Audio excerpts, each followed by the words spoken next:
Oke, selamat pagi ya. Ini orderan yang mau kita siapkan, kita mau kirim ya. Ini orderan masuk hari Minggu kemarin ya, hari tanggal berapa ya? Saya nggak pakai jam. Tanggal 27 ya, 27 atau 26 ya. Ini akan segera kita kirimkan ya. Nah, ini seperti biasa di order untuk Toyota Avanza ya, Avanza lama. Lampu ini paling terang ya, tipe JL3.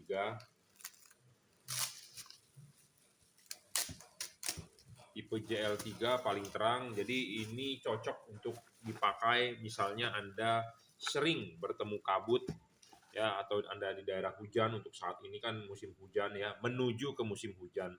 Semalam pun Jakarta hujan ya, hujannya nggak lama, cuman membuat jalanan basah. Nah, bolam ini sangat cocok ya buat Anda yang sering keluar malam, cuaca tidak menentu. Jadi bolam ini termasuk bolam segala cuaca, all weather, segala musim, segala cuaca. Kenapa bolam ini bisa disebut segala musim, segala cuaca? Karena bolam ini bisa berubah warna. Bolam ini termasuk bolam yang paling laku, ya. Bohlam yang paling laku, bohlam best seller, ya.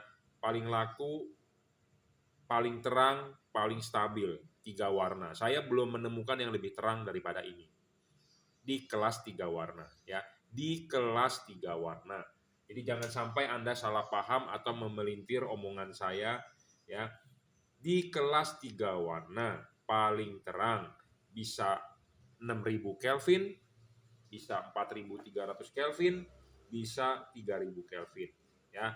Putih, putih kuning, bisa kuning. Bagaimana cara mengubah warnanya adalah dengan mematikan menyalakan saklar lampu, itu aja, dia akan langsung berubah modenya.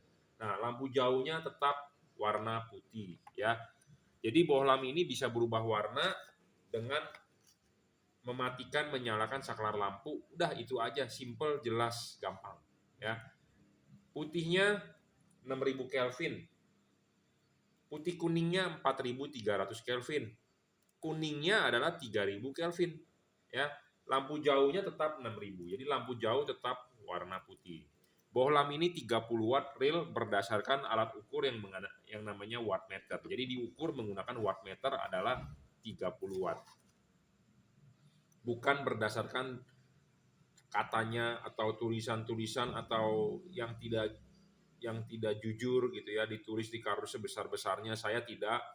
Diukur berapa? 30 watt ya 30 watt. Nah, wattnya sudah 30, kita harus mengukur output cahayanya. Ya, kita harus mengukur output cahayanya. Kenapa kita harus mengukur output cahayanya? Jadi begini, sama seperti Anda punya mobil. Mobil tersebut 5000 cc atau mobil tersebut 2000 cc. Kita harus tahu 2000 cc itu HP-nya berapa? Output output dari tenaganya berapa? Gitu ya. Nah, LED ini kalau diukur begitu 30 watt, dia output cahayanya bisa menghasilkan 3500 lux dengan alat yang namanya light meter. Di depan saya ini ada light meter ya. Kita ukur dengan jarak yang sama, halogen kita taruh di sini. Halogen standar bawaan mobil kita ukur, itu menghasilkan 1000 lux. Nah, dengan jarak yang sama kita ukur LED ini bisa menghasilkan 3500 lux. Artinya LED ini 3,5 kali lebih terang daripada halogen standar. Banyak di pasaran yang diuji memang wattnya besar-besar, tetapi output cahayanya tidak besar. Contohnya, ya sama seperti mesin mobil zaman dulu. 2000 cc zaman dulu mungkin hanya bisa menghasilkan 100 horsepower misalnya. Nah, sekarang teknologi mesin mobil sudah canggih, ada namanya turbocharger, ada yang namanya VVTi, mungkin ada yang namanya VTEC, ada yang namanya IDSI, ada yang namanya teknologi-teknologi Wuling Tech mungkin. Nah, dengan CC 2000, HP-nya bisa naik menjadi 200 misalnya. Zaman dulu teknologi karburator biasa mungkin 2000 cc hanya bisa 100 HP, misalnya di tahun 80 tahun 90, 2000 cc 100 HP. Nah, zaman sekarang karena teknologi makin maju, 2000 cc bisa 200 HP. Nah, sama dengan LED ini.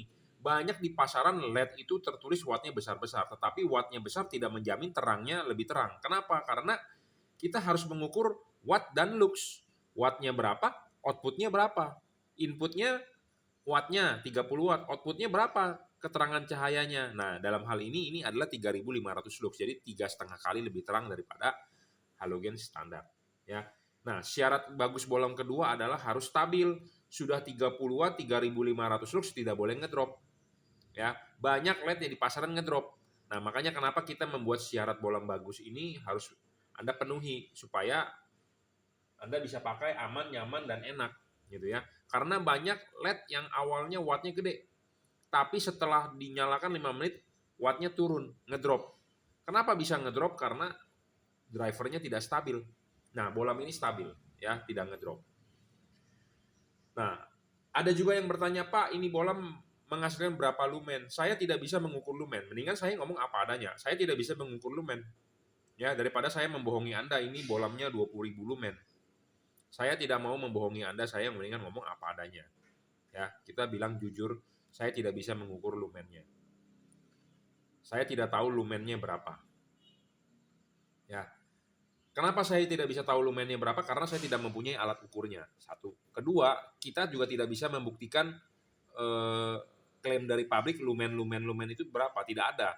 Tidak bisa. Karena kalau Anda sebagai pembeli Anda percaya lumen, berarti Anda bisa dibodohi oleh si penjual.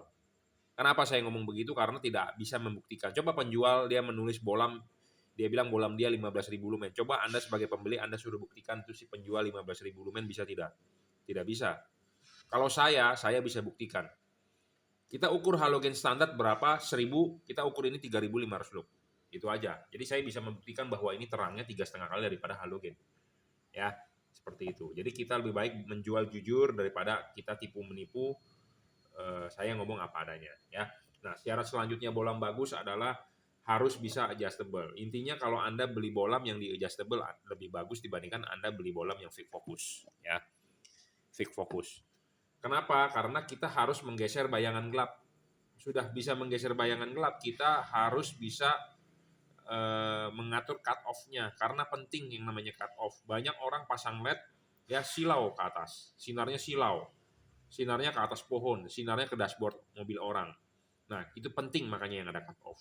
Ya, jadi fungsi adjustable adalah satu untuk menggeser bayangan gelap, membentuk cut off atau memfokuskan sinar. Ya, jangan lupa Anda beli LED ini adalah mengkonversi dari reflektor halogen ke reflektor menggunakan lampu LED. Nah, LED-nya ini harus menyesuaikan ke halogen. Ya, anatominya. Ada payungnya, ini penting. Jadi kalau Anda beli LED yang harus ada payungnya. Nah, LED ini memenuhi syarat bohlam bagus soal cut off. Kenapa ada payungnya? Nah, payungnya ini akan kita kalibrasi sebelum dikirim, ya. Saya sudah banyak membahas video mengenai kalibrasi. Anda bisa nonton di video-video saya sebelum-sebelumnya. Ya, ini di order untuk Avanza lama. Ya, untuk Avanza lama. Jadi kita bahas secara cepat. Syarat selanjutnya bohlam bagus adalah tidak boleh storing. Bohlam ini tidak storing, tidak mengganggu radio mobil Anda, tidak mengganggu kerja elektronik mobil Anda. Ya, ini penting karena masih banyak di pasaran yang komplain, Pak, pas saat lampu LED nyala, kenapa ya radio mobil saya mati? Nggak ada suaranya. Tapi lampu saya matikan, suaranya kencang kembali, Pak. Ya itu storing, bro. Jadi dia menghasilkan gelombang elektromagnet yang mengganggu radio mobil Anda. Ya, radio mobil Anda terganggu karena frekuensi resonansinya sama. Nah, misalnya kalau ada kerja sensor-sensor mobil Anda yang sama frekuensinya atau terganggu, ya berarti sensor mobil Anda bisa terganggu, jadi kerja mesin mobil Anda tidak benar. Contohnya adalah di kasus mobil Honda Brio yang saya pernah temukan, pas pada saat lampu nyala, katanya di mobil digasnya mesti dalam. Ya, pas pada saat digas, lampu nyala, digas mobil gasnya mesti dalam, jadi mobil agak lemot. Nah itu storing. Ya, setelah diganti LED-nya tidak waktu itu. Ya, setelah diganti LED-nya normal. Jadi LED itu ada yang storing, ada yang tidak. Kenapa sih bisa storing? Karena drivernya kotor. Kotor ini dalam arti kalau bahasa orang teknis, jadi dia tuh ada filter ya, ada membangkitkan frekuensi kan. Nah filternya itu bandwidth-nya besar, ya, noise-nya banyak. Kalau Anda dari teknik, Anda pemain rig, pemain pemancar pasti tahu lah, ya. Karena saya juga lulusan dari teknik elektro telekomunikasi, ya. Jadi membuat pemancar itu, merancang pemancar harus ada filter segala macam, filternya itu harus sesuai dengan bandwidth-nya dia di berapa gitu ya. Jangan banyak pinggir-pinggirnya itu noise ya. Nah sama ini juga kalau drivernya nggak bagus banyak noise. Nah noise-nya itu yang bisa mengganggu atau meresonansi fungsi kerja elektronik lain. Nah itu yang tidak bagus ya. Nah syarat selanjutnya bohlam bagus adalah mengenai pendinginan. Ini LED cocok untuk mobil di Indonesia. Kenapa saya bilang cocok untuk mobil di Indonesia? Karena mobil itu kan banyak keluarannya ya, dari Korea, dari Eropa, dari Jepang lah ya, ataupun dari negara Asia lain, mungkin Malaysia atau yang bisa menciptakan mobil. Kita ngomong aja lah Korea, Eropa atau Jepang lah. Eropa sendiri ada mungkin ada Amerika ya bisa menghasilkan mobil. Tapi intinya di Indonesia adalah yang banyak kan mobil Jepang ya, mobil Jepang. Sebagian mobil Korea ada cuman tidak banyak. Nah, mobil Jepang di Indonesia ya Toyota dalam hal ini untuk Avanza, Toyota, Honda, Suzuki, Mitsubishi, lampu mobilnya itu cover belakangnya itu menggunakan karet. Ya, cover belakangnya itu menggunakan karet. Nah, karetnya ini Anda masang itu plug and play. Jangan sampai karet Anda jebol seperti ini. Ini tidak bagus kalau Anda jebol. Ya, Anda juga tidak perlu membeli karet aftermarket. Pakailah karet original. Jadi kalau mobil Anda ada karet, pakailah karet originalnya. Ya, karet originalnya Anda pakai, tidak perlu Anda robek. Ya, jangan lupa kalau Anda masang ini, Anda buka dulu. Ya, lepasin, pasang dulu ininya. Ininya jangan sampai jatuh, ya, jangan sampai jatuh. Perlakukanlah bohlam sama seperti namanya bohlam. Kalau jatuh itu pecah. Memang ini tidak ada bagian belingnya, tapi kalau jatuh bisa rusak. Ya, jadi perlakukanlah bohlam sebagaimana dia bohlam. Ya, kalau jatuh bisa pecah. Memang dia tidak ada komponen belingnya, tapi kalau jatuh pasti rusak. Rusaknya di mana? Di kipas, bro. Biasanya seperti itu. Di kipas atau somplak di dia punya cut off. Nah, itu akan mempengaruhi hasil. Ya, di kipas bagaimana kipas bisa mempengaruhi? Kipas bisa mempengaruhi kipasnya jadi oblak, asnya jadi bergetar gitu ya. Saya pernah menemukan kasus seperti itu. Ya. Jangan lupa kalau masang ininya dulu ya. Udah ininya dipasang di reflektor mobil Anda diklipin, sudah diklipin pasang karet. Nah, karetnya ini jangan dibobok atau jangan dirobek, jangan digunting. Pasanglah sesuai asli bawaannya. Selesai? Ya, masuk. Kunci, putar. Mentok, Anda bisa setting adjustment arah jam 11, 11.30, jam 12. Bebas. Anda silakan WhatsApp saya ya untuk terbaiknya di mana silakan WhatsApp 0898 269 3838. Nah, LED ini memenuhi syarat bohlam bagus mengenai pendinginan. Karena mobil di Indonesia yang Jepang saya sudah bilang dari karet. Tapi kalau sebagian mobil Korea dia tidak pakai karet, tapi pakai tutup dari belakang. Nah, kita berbicara ini untuk Toyota Avanza artinya pakai karet. Ya, artinya pakai karet. Nah, kalau pakai karet begitu, LED-nya berarti perlu heatsink. Heatsink itu apa sih? Heatsink itu adalah ini. Sirip. Sirip makin tinggi makin banyak. Makin banyak makin bagus. Ya, kebanyakan masalahnya LED yang dijual di pasaran tanpa heatsink. Jadi tidak ada heatsink artinya langsung kipas. Heatsink mungkin ada cuma sedikit sekali. Nah, kalau sedikit sekali pendek misalnya cuma setengah senti dan langsung bagian kipas, artinya kalau dipasang di karet ini tidak terlihat nih sirip-sirip. Kalau tidak terlihat artinya ini terbungkus langsung. Nah, kalau terbungkus begini artinya si kipas angin berputar, angin tidak bisa meniup. Karena kenapa? Buntu, terhalang oleh karet. Atau menurut Anda angin ini meniup ke belakang? Ya sudah, angin ini kalau meniup ke belakang artinya dia tidak bisa menyedot angin. Jadi sama saja dengan tidak ada pendinginan. Nah, makanya ini penting. Kalau ada heatsink artinya kalau ini kipas angin berputar, ini meniup, dia bisa keluar dari celah-celah sini. Atau menurut Anda tiup keluar sini, angin itu bisa disedot dari sini. Jadi intinya ada sirkulasi. Ya. Kalau Anda beli LED tidak ada heatsink artinya tidak ada sirkulasi. Berarti Anda beli LED untuk Anda bunuh. Ya. Tidak ada heatsink ini berarti Anda beli LED untuk Anda bunuh. Anda beli LED udah pasti ngedrop wattnya. Anda beli LED sudah pasti overheat. Udah overheat, musuhnya LED adalah panas. Berarti kalau LED itu panas berarti tidak ada pendinginan. Berarti Anda beli LED udah pasti ngedrop wattnya. Cahayanya menurun, umurnya pendek. Ya, seperti itu. Nah, makanya penting ya untuk membeli LED yang ada heatsink. Heatsink makin gede makin bagus, makin lebar makin tinggi makin bagus. Intinya seperti itu untuk tipe H4 ya. Saya bercerita untuk H4 ini, deskripsi untuk H4. Ya, jadi penting untuk pendinginan. Banyak LED di pasaran tidak pakai heatsink, makanya banyak LED yang ngedrop. Ya, LED ini tidak ngedrop, saya jamin stabil 30 watt, 30 watt. Bolam ini juga sudah dirajut oleh nilon, ya, tahan tarik, driverless. Drivernya di mana? Drivernya di dalam, inside. Ada orang pedagang lain yang bilang, Pak, jangan beli LED dari si juragan lampu, tidak ada drivernya, nggak bagus, LED-nya nggak terang, atau LED-nya cepat rusak. Salah. Driver itu bukannya tidak ada, driver itu ada, tapi di mana? Drivernya di dalam. Ya, drivernya di dalam. Kenapa di dalam? Supaya plug and play pemasangannya, tinggal colok soket, selesai. Tidak perlu iket-iket, ya, tidak perlu Anda ribet-ribet memasang itu driver. Jadi tinggal colok soket asli bawaan pabrik, oke, selesai. Dan Anda membeli LED ini sangat PNP ke mobil. Tidak perlu Anda beli kabel relay. Tidak perlu Anda beli-beli alat-alat segala macam lagi. Tinggal colok aja ke soket asli bawaan mobil, selesai. Ya, Anda sudah beli, keluar duit, kok Anda mau disusahin lagi oleh si pedagang itu gitu loh. Ya. Bapak harus beli lagi kabel set, Pak, biar tambah terang.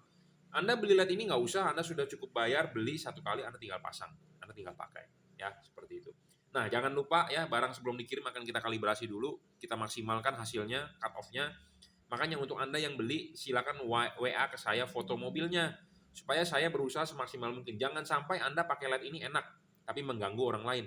Anda beli LED ini supaya Anda aman, nyaman. Aman ini dalam arti Anda jalan malam enak, terang, nyaman. Jangan sampai Anda mengganggu orang lain, karena Anda bisa diajak bikin ribut. Ya, karena orang terganggu, silau, ke atas sinarnya.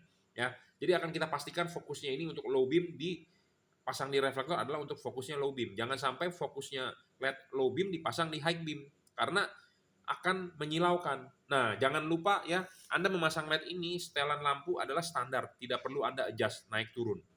Ya, tidak perlu Anda putar-putar pakai obeng. Ya, ingat, standar saja bawaan pabrik. Tidak perlu Anda putar-putar pakai obeng. Karena kalau Anda putar-putar pakai obeng, Anda turunkan, Anda malah rugi. Kenapa? Jarak sorotan mobil Anda menjadi pendek. Waktu Anda pakai halogen, kalau tidak masalah, Anda tidak perlu adjustment. Tidak perlu diturunin. Karena reflektor mobil Anda tidak salah. Yang salah adalah kalau... Jadi banyak orang menurunkan reflektornya, supaya katanya tidak menyilaukan orang. Tetapi tetapi pada saat pakai halogen normal, dia ganti LED jadi silau, jadi dia turunin, diputar pakai obeng supaya tidak silau. Itu sebenarnya salah. Karena reflektor mobil Anda tidak salah. Yang salah apa? LED-nya yang membuat dia silau. Nah, solusinya apa? Bukan Anda turunkan reflektor, tetapi LED-nya yang Anda beli yang benar. Seperti itu ya. Jadi banyak orang salah kaprah, habis ganti LED harus diturunin katanya lampunya. Nggak usah, standar saja bawaan pabrik. Selama pakai halogen dia sorotannya benar, Anda ganti LED, tinggal pasang. Makanya dari awal saya bilang, Anda carilah LED yang sesuai dengan anatomi halogen. Kenapa? Karena kita mengkonversi dari halogen ke LED. Tentu LED-nya harus bisa menyesuaikan ke halogen, bukan reflektornya diturunin. Gitu ya. Jadi Anda harus paham, jangan sampai salah paham. Ya. Oke, terima kasih sudah menonton. Buat Anda yang mau order, buat Anda yang bingung, silakan Anda mau bertanya kepada saya di WhatsApp 0898 269 3838. Anda bisa beli barang ini di Bukalapak, Shopee, Tokopedia ya. Silakan WhatsApp dulu. Anda bisa order melalui WhatsApp, transfer menggunakan BCA, kirim menggunakan JNT. Terima kasih.